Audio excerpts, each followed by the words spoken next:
Hey guys, Rolando Rodriguez here with xgains.com. We've got workouts that work, eats to satisfy, And that's if you have this first. and everything else you need to reach your lifestyle goals.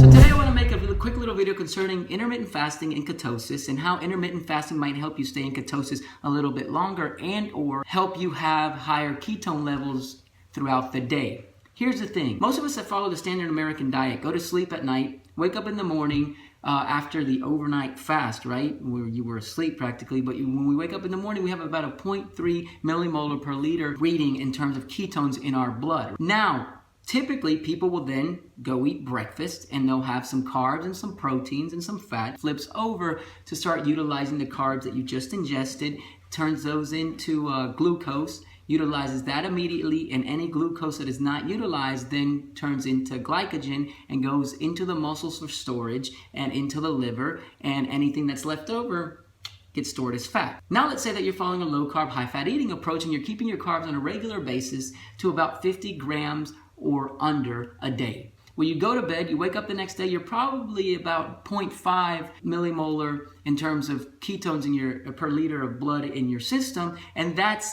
considered nutritional ketosis. Now, if you just go and eat fat, you're going to stay in that range. But the thing is now instead of burning the fat that's on their body, they're going to burn the fat that they just ingested and start utilizing that as fuel if they're fat adapted. Because the thing is, when you're fat adapted, you not only use the fat that's on your body, you start to use the fat that you intake because your body's not really getting too many carbs to utilize. So it's made the transition from burning carbs to now burning fat. So that means that the fat that you're eating is the fat that you're using as fuel. Once you get past using that fat as fuel, then it taps back into using the fat that's on your body. So that's why eating fat does not make you fat. Here's the thing though, intermittent fasting. If you wake up in the morning, you have 0.5 millimolar, you work out first thing in the morning, like I do, what happens? Working out raises your ketone levels even more. So you could go from like a 0.5 to a 1, a 3, some people even get as high as a 5 post-workout. A lot of people will then go eat something immediately post-workout. Again, if you're going to eat carbs, your body's going to stop producing a lot of ketones and it's going to start utilizing the carbs that you just ingested as fuel. 2, if you just eat some protein, if you eat too much, again, insulin level is going to rise, and depending on how much protein you eat, it depends how much your ketone level is going to drop. If you just have fat, well, now your body's going to eat the fat that you just ate instead of, if you're following an intermittent fasting approach and you're fasting after post-workout, all of a sudden your body's kicking all cylinders, producing ketones, and your body is utilizing the fat on your body to give you energy throughout the day. So when I wake up first thing in the morning, following a low carb, high fat diet, I'm already in like nutritional ketosis. Now, if you go and you work out, I work out within 30 minutes of waking up for about an hour. Post-workout, your ketone levels rise. I don't eat anything until 3 o'clock, at which point my body is ready to start utilizing any fat, any protein, and any fibrous carbs that I just ingest from lunch, right? So all that stuff's gonna be pushed straight to where it's needed because throughout the day from 7 to 3 p.m.,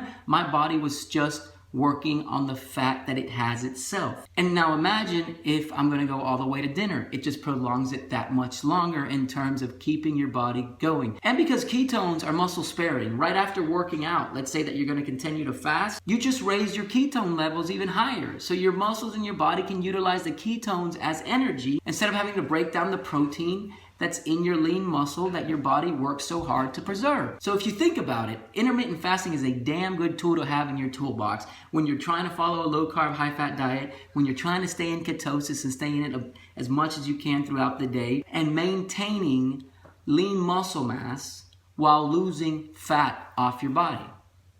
In terms of intermittent fasting, you're not gonna find people that are like, oh, I don't know, it sort of works. You're gonna find people that say, change their lives like it did me, or it didn't work at all. But I'm just here letting you know some of the reasons why I intermittent fast and how it's worked for me for the last 5 years now.